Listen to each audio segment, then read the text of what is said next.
नमस्कार दोस्तों, मैं Vijay Tiwari the book society में आपका स्वागत करता हूं, जहां हम आज की इस वीडियो के माध्यम से सब्जेक्ट कोड बीपीएससी 110 के जो महत्वपूर्ण प्रश्नों की हमारी श्रृंखला चल रही है, उस श्रृंखला को आगे बढ़ाते हुए इसके भाग 2 पर चर्चा करेंगे। मैं आशा करता हूं कि इस वीडियो के भाग 1 को आपने जरूर देखा होगा, जहां हमने भाग 1 में पहले क्वेश्चन को डिस्कस किया था। जो क्वेश्चन हमारा था वो था वैश्वीकरण और संप्रभुता के बीच संबंधों की जांच कीजिए। इसके अलावा क्वेश्चन नंबर 2 भी हमने पिछली वीडियो में डिस्कस कर लिया था कि डब्ल्यूटीओ के प्रमुख कार्य और महत्वपूर्ण मार्गदर्शन सिद्धांतों का वर्णन कीजिए।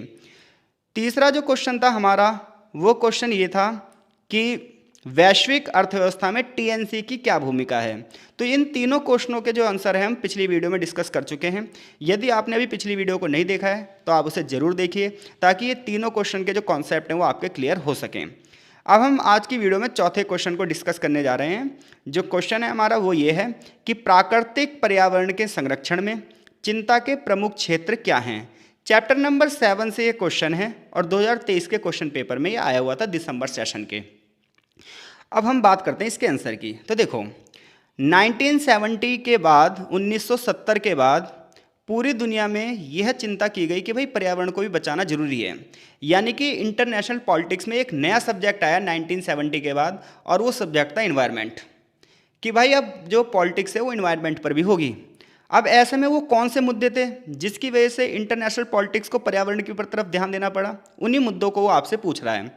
तो 1970 के बाद कुछ चीज़ें बहुत ही ईजी वे में दिखने लगी, जिसने अंतर्राष्ट्रीय राजनीति का ध्यान पर्यावरण की ओर आकर्षित किया। और उनमें से पहला मुद्दा था जलवायु परिवर्तन। बड़े पैमाने पर क्या था, इंडस्ट्रीज लगातार बढ़ रही थी।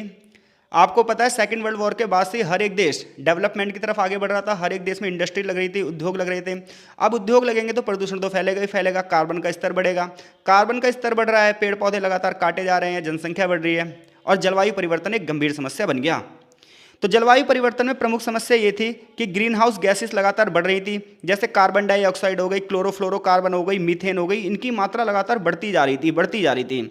और इनके बढ़ने की वजह से विश्व का तापमान भी बढ़ रहा था। अब ग्लोबल ये जो क्लाइमेट चेंज हो रहा था, इसका प्रभाव क्या है? इसका प्रभाव यह है कि ग्लेशियर्स पिघल रहे हैं लगातार, समुद्र का जल स्तर बढ़ रहा है, और मौसम जो है वो लगातार अस्थिर है। कहीं बाढ़ पड़ आ रही है तो कहीं सूखा पड़ रहा है, कहीं तूफान आ रहे हैं। तो जलवायु परिवर्तन अपने आप में एक समस्या नहीं है, बल्कि इसके साथ 2-4 समस्याएं और भी फ्री में आ जाती हैं।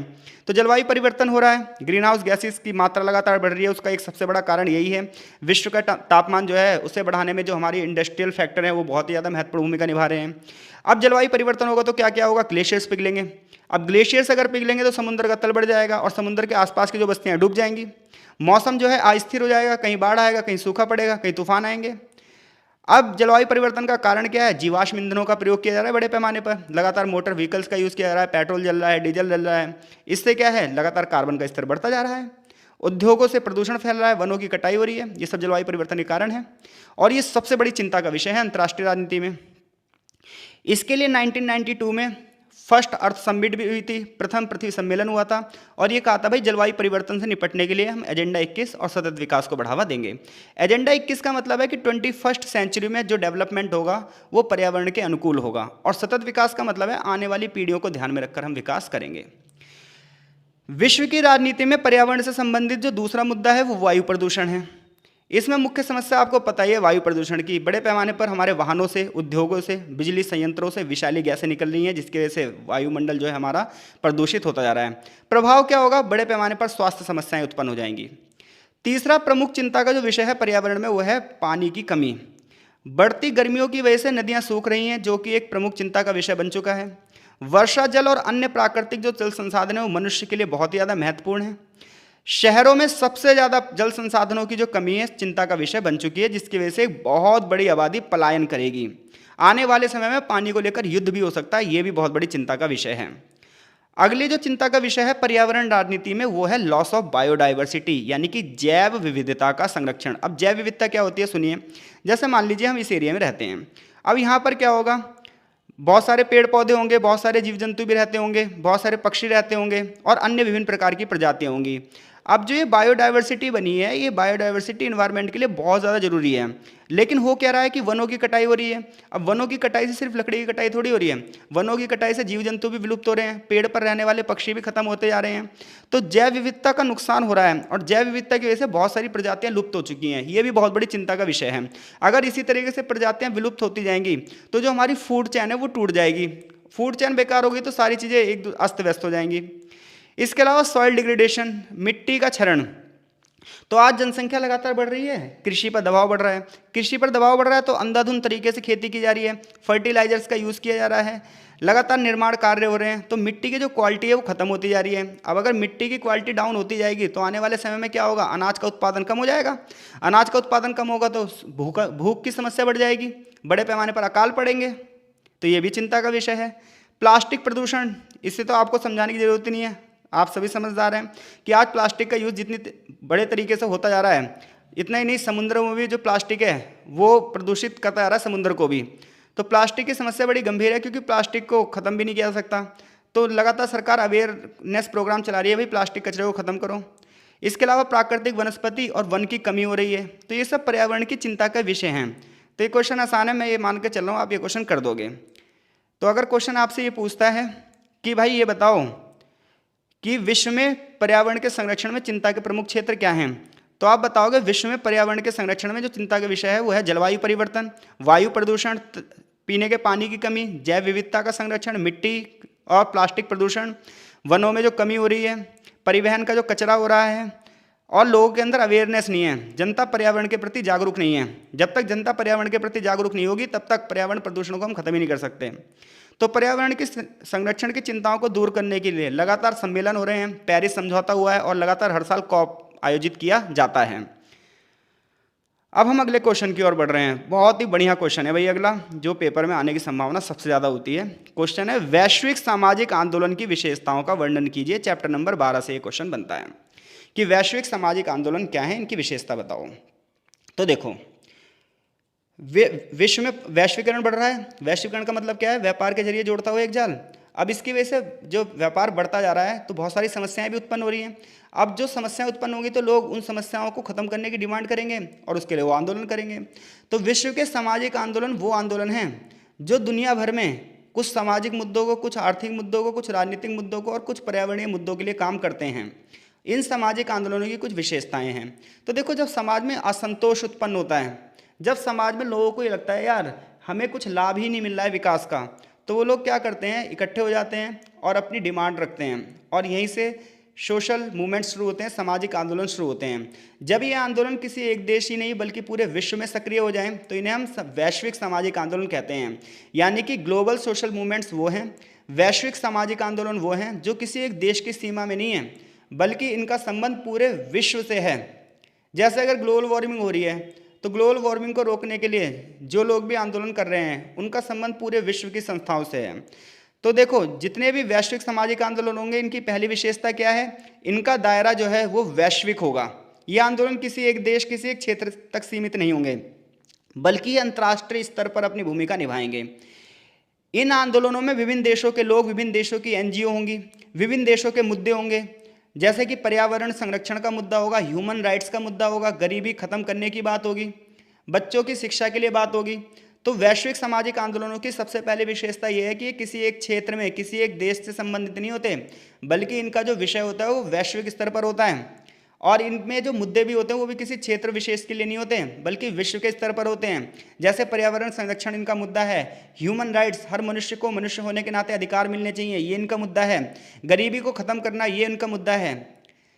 दूसरी बात यह है कि वैश्विक सामाजिक आंदोलनों की दूसरी विशेषता यह है कि आइडियोलॉजिकल यूनिटी है इनके अंदर, यानी कि वैचारिक एकता है। भाई कोई भी आंदोलन जब ही चलेगा जब उसके सारे मेंबर एक ही विचारधारा से जुड़े होंगे।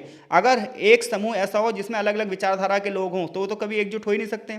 तो इन आंदोलनों की सबसे बड़ी विशेषता यही है कि इनकी एक समान विचारधारा है, ये समान मूल्यों को साझा करते हैं, चाहे संस्कृति की बात आए, चाहे धर्म की बात आए, चाहे कास्ट की बात आए, किसी चीज़ की बात आए, इन लोगों के विचारों में एकता रहती है। इनका सिर्फ एक ही उद्देश्य है कि ह्यूमैनिटी को बढ़ावा दिया जाए, मानवता को बढ़ावा दिया जाए, जलवायु परिवर्तन के विरुद्ध संघर्ष किया जाए।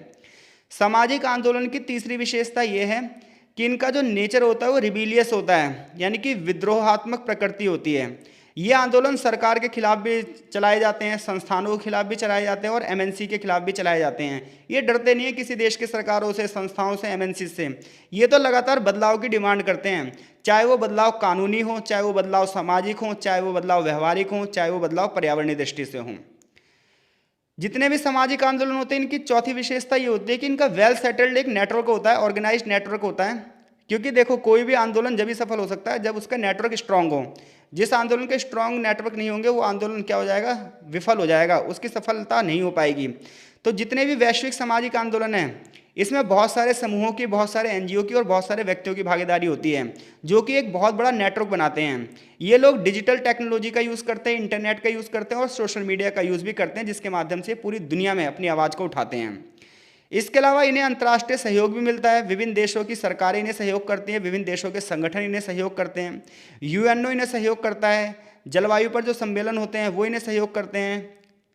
इसके अलावा इन आंदोलनों की सबसे बड़ी विशेषता ये होती है कि इसमें सांस्कृतिक विविधता होती है। ये किसी एक धर्म, एक संस्कृति से नहीं बंधे होते, बल्कि ये विश्व की सामूहिकता की बात करते हैं। सामाजिक आंदोलन का अगला उद्देश्य ये है कि ये बड़े पैमाने पर मीडिया और डिजिटल प्लेटफॉर्म का यूज़ करते हैं, social media, website, online petition के माध्यम से जागरूकता बढ़ाते हैं और अपने सदस्यों की संख्या भी बढ़ाते हैं और फंड भी इकट्ठा करते हैं। सबसे बड़ी बात इनकी ये है, सामाजिक आंदोलन की हिंसक नहीं होते, ये दंगे फसाद नहीं करते कि बस में आग लगा दी, ट्रेन को तोड़ दिया। ये तो गलत काम है ना भाई। क्योंकि देखो, जो बसें हैं, जो ट्रेन है, ये हमारे टैक्स से ही तो सरकार बनाती है। अब अगर आप बसों में आग लगा रहे हो, ट्रेन में आग लगा रहे हो, तो इसका मतलब क्या, आप अपने पैसों में आग लगा रहे हो।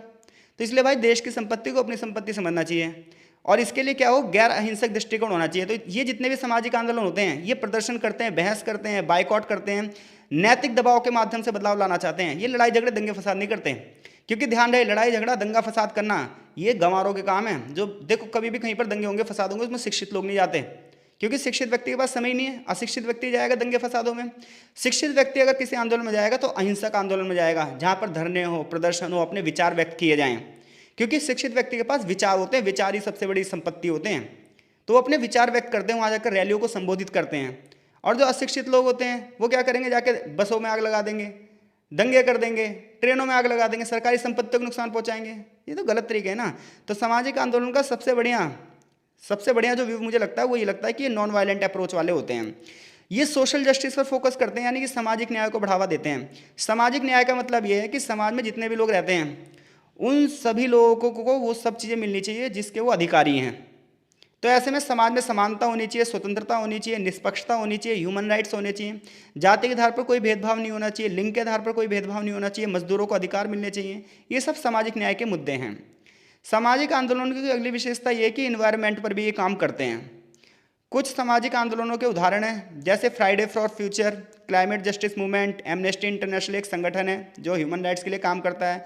एक आंदोलन आपने बहुत सुना होगा, ब्लैक लाइव्स मैटर, ठीक है, और एक शांतिवादी आंदोलन है एंटी वार मूवमेंट्स। तो ये कुछ आंदोलनों के उदाहरण हैं। निष्कर्ष ये है कि वैश्विक सामाजिक आंदोलन ह्यूमैनिटी को बढ़ावा देने की बात करते हैं, डाइवर्सिटी और सहयोग की बात करते हैं और समाज में बदलाव लाने की बात करते हैं। तो अगर आपसे क्वेश्चन पूछ लिया जाए, भाई वैश्विक सामाजिक आंदोलन क्या है, इनकी विशेषताएं बताओ, तो मैं ये मान के चल रहा हूँ इस क्वेश्चन का आंसर देने में आप सक्षम हो। कमेंट बॉक्स में अपनी प्रतिक्रिया जरूर दीजिए ताकि अगले सब्जेक्ट कोड की वीडियो जल्दी जल्दी अपलोड की जा सके। अब हम बात कर रहे हैं अगले क्वेश्चन की। बहुत ही तगड़ा क्वेश्चन है भाई, ये भी कई बार पेपर में आया हुआ है। क्वेश्चन है, परमाणु हथियारों के प्रयास को रोकने की दिशा में इंटरनेशनल कम्युनिटी क्या काम कर रही है। चैप्टर नंबर 8 से ये क्वेश्चन बनता है भाई हमारा, ठीक है। तो परमाणु हथियार बड़े पैमाने पर आप देख रहे हो कि हर एक देश चाहता है कि उसके पास परमाणु हथियार हो, और अगर हर देश के पास परमाणु हथियार हो गए और जब युद्ध होगा तो भाई ये कह पाना मुश्किल होगा कौन जीता कौन हारा। इतने सारे लोग मारे जाएंगे जिसकी हम कल्पना भी नहीं कर सकते। दुनिया में इतने ज़्यादा परमाणु बम है, दुनिया बारूदों पर खड़ी है कि बारूद तो बच जाएंगे लेकिन इंसान नहीं बचेगा। तो ऐसे में परमाणु हथियारों के प्रयास को रोकने की दिशा में सरकार क्या कर रही है, इंटरनेशनल कम्युनिटी क्या कर रही है, यूएनओ क्या कर रहा है। तो परमाणु हथियारों को रोकने की दिशा में कुछ महत्वपूर्ण प्रयास किए गए हैं। कुछ देश ऐसे हैं जो थोड़े शरारती तत्व वाले हैं, जो लगातार चाहते हैं परमाणु बम बनते रहे, युद्ध होते रहें, लेकिन कुछ देश ऐसे हैं जो चाहते हैं परमाणु हथियार ना बने। तो इसके लिए बड़े पैमाने पर संधियाँ की जाती हैं, बड़े पैमाने पर संगठनात्मक गतिविधियाँ की जाती हैं, बातचीत की जाती है और परमाणु हथियारों के प्रसार को रोकने के लिए प्रयास किए जाते हैं। अब हम बात कर रहे हैं कि अंतर्राष्ट्रीय स्तर पर परमाणु जो हथियार हैं उन्हें रोकने के लिए क्या क्या प्रयास किए गए हैं। तो सबसे पहला जो प्रयास है वो है एनपीटी, न्यूक्लियर प्रोहिबिटेड ट्रीटी, या फिर न्यूक्लियर नॉन प्रोलिफरेशन ट्रीटी, परमाणु अप्रसार संधि। तो परमाणु जो अप्रसार संधि है यानी कि जो एनपीटी है, इस संधि पर 1968 में साइन किए गए और इस पर 5 देशों ने शुरुआत में साइन किए थे। ये 5 देश थे अमेरिका, ब्रिटेन, चाइना, फ्रांस और रशिया। ये 5 देश वो देश हैं जिन्हें यूएनओ में वीटो पावर भी मिली हुई है, अमेरिका, ब्रिटेन, चाइना, फ्रांस और रशिया को। तो देखो, तो एनपीटी की बात करें तो एनपीटी जो है परमाणु अप्रसार संधि है। 1968 में यह संधि पर साइन किए गए। ये संधि ये कहती है कि भाई कोई भी देश अब परमाणु बम नहीं बनाएगा, हर एक देश परमाणु ऊर्जा को शांतिपूर्ण रूप से प्रयोग करेगा। ये संधि ये भी कहती है कि अमेरिका, रूस, चीन, फ्रांस और जो ब्रिटेन, ये 5 देश हैं, इन्होंने जो परमाणु हथियार बना लिए हैं, अब ये आगे नहीं बनाएंगे, अपने हथियारों को सीमित करेंगे। जबकि और कोई देश तो परमाणु हथियार बनाएगा ही नहीं। भारत ने इस संधि पर साइन नहीं किए क्योंकि भारत इस संधि को भेदभावपूर्ण मानता है। भारत ये कह रहा है कि इस तरीके से तो अमेरिका, रूस, चीन, फ्रांस और जो ब्रिटेन हैं, ये दुनिया के सबसे पावरफुल देश हो जाएंगे क्योंकि इनके पास ही परमाणु बम रहेगा। क्योंकि ये अपने परमाणु बम खत्म थोड़ी कर रहे हैं, ये तो कह रहे हैं हम सीमित करेंगे, मतलब रखेंगे, और दूसरे देशों को मना कर रहे हैं भाई तुम परमाणु बम मत बनाओ। ये तो वही वाली बात होगी कि दूसरों को तो उपदेश दिया जा रहा है ऐसा मत करो वैसा मत करो, और खुद वही काम कर रहा है बंदा। तो एनपीटी एक संधि है जिसपे 1968 में इन 5 देशों ने साइन किए, और ये संधि ये कहती है कि इन 5 देशों को छोड़कर और कोई देश परमाणु बम नहीं बनाएगा। अगर कोई देश ऐसा करता है तो उसका बहिष्कार किया जाएगा। हालांकि भारत ने इस संधि पर साइन नहीं किए क्योंकि भारत इन संधि को भेदभावपूर्ण मानता है। अगली एक और संधि है जो परमाणु हथियारों को रोकने के लिए की गई है। ये संधि है CTBT, comprehensive nuclear test ban treaty, यानी कि व्यापक परमाणु परीक्षण प्रतिबंध संधि। यह संधि 1996 में पेश की गई थी। इसका उद्देश्य ये था कि परमाणु के परीक्षण को रोकना है। तो देखो, सबसे पहले ना न्यूक्लियर टेस्ट किया जाता है। तो ये संधि ये कह रही है कि भाई हमें न्यूक्लियर का टेस्ट नहीं होने देना है, कहीं पर भी कोई बंदा परमाणु का परीक्षण ही नहीं करेगा। लेकिन ये संधि विश्व के स्तर पर लागू ही नहीं हो पाई अभी, क्योंकि बहुत सारे देशों ने अभी तक इस पर साइन ही नहीं किए हैं। तो ये विश्व का दोहरा रवैया, एक तरफ विश्व शांति की बात करता है और दूसरी तरफ ऐसे हथियारों पर रोक भी नहीं लगाता। एक और संधि की गई थी TPNW, परमाणु हथियार निषेध संधि, treaty on the prohibition of nuclear weapons. ये संधि अभी हाल ही में की गई है 2017 में।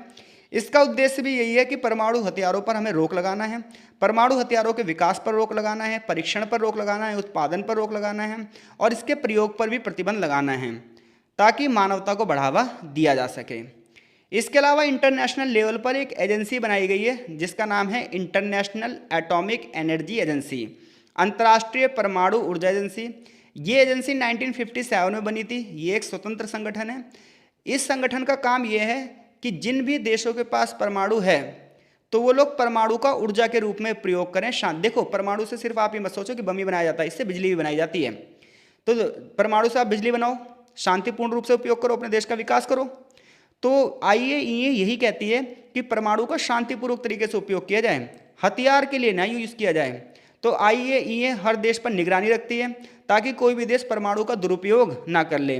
IAEA के हेडक्वार्टर की बात करूं अगर मैं, तो IAEA का हेडक्वार्टर ऑस्ट्रिया के वियना में है। अब हम बात कर रहे हैं 2 समझौतों की। एक समझौता है जिसका नाम है स्टार्ट और एक का नाम है साल्ट। तो अमेरिका और रूस शीत युद्ध के दौरान बड़े पैमाने पर परमाणु बम बना रहे थे, क्योंकि अमेरिका और रूस के बीच में होड़ लग चुकी थी कौन सुपर पावर है। अमेरिका भी परमाणु बम पे परमाणु बम बना रहा था, रूस भी परमाणु बम पे परमाणु बम बना रहा था। फिर दोनों ही देशों ने यह सही महसूस किया कि भाई इतने परमाणु बम बन चुके हैं कि अगर युद्ध हुआ तो ये कहना मुश्किल होगा कौन जीता कौन हारा। तो इसलिए अब परमाणु पर रोक लगनी चाहिए, परमाणु के हथियारों की संख्या को सीमित करनी चाहिए। और इसके लिए अमेरिका और रूस दोनों के राष्ट्रपति कई बार बातचीत करी इन्होंने, और इन्हीं बातचीतों को स्टार्ट 1, स्टार्ट 2 के नाम से जाना जाता है, साल्ट 1 और साल्ट 2 के नाम से जाना जाता है। जहां स्टार्ट की फुल फॉर्म है स्ट्रेटेजिक आर्म रिडक्शन ट्रीटी, वहीं साल्ट की फुल फॉर्म है स्ट्रेटेजिक आर्म लिमिटेशन टॉक्स। ये समझौते परमाणु हथियारों की संख्या को कम करने के लिए किए गए थे। इसके अलावा कुछ क्षेत्रीय स्तर पर भी प्रयास किए जा रहे हैं, जैसे कि लैटिन अमेरिका में, साउथ प्रशांत रीजन में, अफ्रीका में बहुत सारी संधियाँ की गई हैं जो कि परमाणु हथियार क्षेत्रों की मुक्त क्षेत्रों की स्थापना पर जोर दे रही हैं। इसके अलावा संयुक्त राष्ट्र संघ यानी कि UNO भी अपना प्रयास कर रहा है, और यूनाइटेड नेशन जनरल असेंबली यानी कि संयुक्त राष्ट्र की महासभा और सुरक्षा परिषद ने कई प्रस्ताव ऐसे पास किए हैं जो परमाणु हथियारों को रोकने की बात कर रही है। भारत ने जब अपना 1998 में परमाणु परीक्षण किया था तो उसके बाद भारत को भी कई प्रतिबंधों का सामना करना पड़ा था। इस समय दुनिया में लगभग 9 देशों के पास भाई परमाणु हथियार हैं और बाकी सभी देशों को रोकने का प्रयास किया जा रहा है। जैसे अभी आपने सुना होगा जिस समय हम वीडियो बना रहे हैं तो इस समय ईरान और इजराइल का वॉर चल रहा है। ईरान और इजराइल के वॉर का सबसे बड़ा कारण यही है क्योंकि ईरान जो है वो न्यूक्लियर वेपन्स बनाना चाहता है और अमेरिका और इजराइल उसे रोकना चाहते हैं। इसी वजह से इजराइल लगातार ईरान के ठिकानों पर अटैक कर रहा है और उसका पूरा साथ अमेरिका दे रहा है। तो इस तरीके से पूरी ग्लोबल पॉलिटिक्स चलती है, यानी कोई देश अगर कोई एक्टिविटी कर रहा है तो उसका प्रभाव पूरे विश्व पर पड़ता ही पड़ता है। निष्कर्ष यह है कि परमाणु हथियारों के प्रसारों को रोकने में बहुत सारी मदद मिली है इन सारे प्रयासों से, लेकिन फिर भी अभी पूरी तरीके से परमाणु हथियारों को खत्म करना बाकी है, जो कि एक मुश्किल लक्ष्य दिखाई देता है।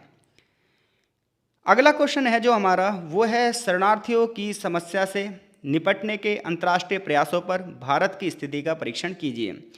चैप्टर नंबर 10 से ये क्वेश्चन बनता है, कई बार पेपरों में आया हुआ है और बहुत ही महत्वपूर्ण क्वेश्चन है कि शरणार्थी कौन होते हैं, उनकी समस्या से निपटने के लिए क्या अंतर्राष्ट्रीय प्रयास किए जा रहे हैं और भारत में इन शरणार्थियों की क्या स्थिति है। तो देखो भाई, रिफ्यूजी बोलते हैं शरणार्थी को इंग्लिश में, और शरणार्थी वो लोग होते हैं जो युद्ध वगैरह की वजह से, अकाल वगैरह की वजह से एक देश से दूसरे देश में पलायन कर जाते हैं। तो शरणार्थी वो लोग होते हैं जो सुरक्षा के लिए, अपने जीवन की रक्षा के लिए एक देश से दूसरे देश में पलायन करते हैं। शरणार्थी एक ऐसा व्यक्ति होता है जिसका उसके देश में राजनीतिक उत्पीड़न किया जा रहा है, उसे सताया जा रहा है, उसकी संपत्ति पर कब्जा किया जा रहा है, उसे मारा पीटा जा रहा है, तो या फिर किसी एक कम्युनिटी के माध्यम से उसके ऊपर शोषण किया जा रहा है, तो क्या करता है, अपने देश से भाग जाता है और दूसरे देश में वो जाकर रहने लग जाता है, जिसकी वजह से उसकी राष्ट्रीयता खो जाती है। अब वो सिद्ध नहीं कर सकता वो किस देश का नागरिक है। तो कोई आपसे पूछे भाई शरणार्थी कौन है, रिफ्यूजी कौन है, तो देखो शरणार्थी मतलब शरण लेने वाला। अब कोई बंदा किसी दूसरी जगह पर जाकर शरण क्यों लेगा, क्योंकि वो अपनी जगह पर परेशान होगा, अपने देश की सरकार से वो सुरक्षा नहीं मांग पा रहा होगा, उसके देश की सरकार उसे सुरक्षा ही नहीं दे पा रही होगी। तो युद्ध की वजह से, अकाल की वजह से, प्राकृतिक आपदाओं की वजह से, गृह युद्ध की वजह से, दंगों की वजह से, हिंसा की वजह से बहुत सारे लोग अपना देश छोड़कर दूसरे देश में भाग जाते हैं। जैसे इजराइल और गाजा की जो वॉर हो रही है उसमें गाजा में बहुत सारे लोग भाग भाग के दूसरे देशों में बस रहे हैं। रूस यूक्रेन की जो युद्ध हो रही है उसमें यूक्रेन के बहुत सारे लोग जाकर दूसरे देशों में बस रहे हैं। अब ईरान और इजराइल की जो वॉर हो रही है इसमें भी लोग दूसरे देशों में जाकर बस रहे हैं। तो भाई शरणार्थी वो लोग होते हैं जो सुरक्षा के लिए दूसरी जगह पर भाग भाग कर बसते हैं। शरणार्थियों की जो समस्या है वो मानवता के सामने एक गंभीर चुनौती बन चुकी है कि यार एक मनुष्य होने के नाते मनुष्य को कुछ तो अधिकार होने चाहिए, सुरक्षित रूप से अपना जीवन यापन करने के लिए तो अधिकार होने चाहिए, और इसके लिए सिर्फ अंतर्राष्ट्रीय स्तर पर प्रयास किए जा रहे हैं। बहुत सारे संगठन बनाए गए हैं, बहुत सारी एनजीओ इसके लिए काम कर रही है। आपको पता है भारत एक लोकतांत्रिक देश है, तो आके यहाँ पर बस जाओ। बांग्लादेश से भी लोग यहाँ पर आकर बस रहे हैं, तिब्बत से भी यहाँ पर आके लोग बस रहे हैं, पाकिस्तान से भी लोग यहाँ पर आकर बस रहे हैं, श्रीलंका से भी लोग यहाँ पर आकर बस रहे हैं, म्यांमार से भी लोग यहाँ पर आकर बस रहे हैं। और अभी सुप्रीम कोर्ट ने टिप्पणी भी करी है पिछले महीने अप्रैल 2025 में कि भाई भारत कोई धर्मशाला नहीं है कि कोई भी आके यहाँ पे बस जा रहा है। तो भारत एक लोकतांत्रिक देश है और ऐसे में वो शरणार्थियों की समस्या से निपटने में एक महत्वपूर्ण भूमिका निभा रहा है, चाहे अपने देश के नागरिकों के लिए निभा पाए या ना निभा पाए। भाई हम शरणार्थियों के लिए तो निभाएंगे ही निभाएंगे। क्या निभा रहे हैं वो भी देख लो। तो देखो भारत ने शरणार्थियों के लिए देखो कोई कानून तो नहीं बनाया, लेकिन फिर भी वो शरणार्थियों के सम्मेलन पर जाता है, ठीक है, वहाँ बातचीत करता है, मुद्दे उठाता है, लेकिन साइन नहीं करता। तो भारत ने अभी तक शरणार्थियों के लिए कोई भी कानून नहीं बनाया है और ना ही किसी रिफ्यूजी कन्वेंशन पर साइन किए हैं। इसके बावजूद भारत जो है वो शरणार्थियों के लिए मानवीय अधिकार आश्रय देता है, उन्हें रहने के लिए जगह देता है और उनकी सुरक्षा भी करता है। भारत की अगर आप स्थिति की बात करोगे तो 1959 में भारत में बहुत बड़ी संख्या में तिब्बती शरणार्थी आए थे, हजारों की संख्या में। भारत ने इन तिब्बतियों को जो है शरण दी और बदले में इनकी तरफ से चीन से युद्ध भी लड़ा, जो कि हमारे पक्ष में नहीं रहा था। भारत ने तिब्बती धर्मगुरु दलाई लामा को भी शरण दी है।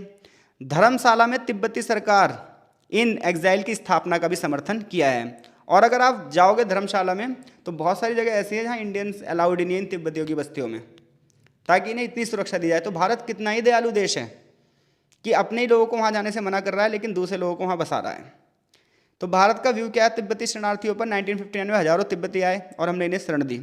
1971 में जब भारत पाकिस्तान युद्ध हुआ तो लाखों की संख्या में बांग्लादेशी आए, अपने देश से भाग के हमारे देश में आए, करोड़ों, 1 करोड़ शरणार्थी।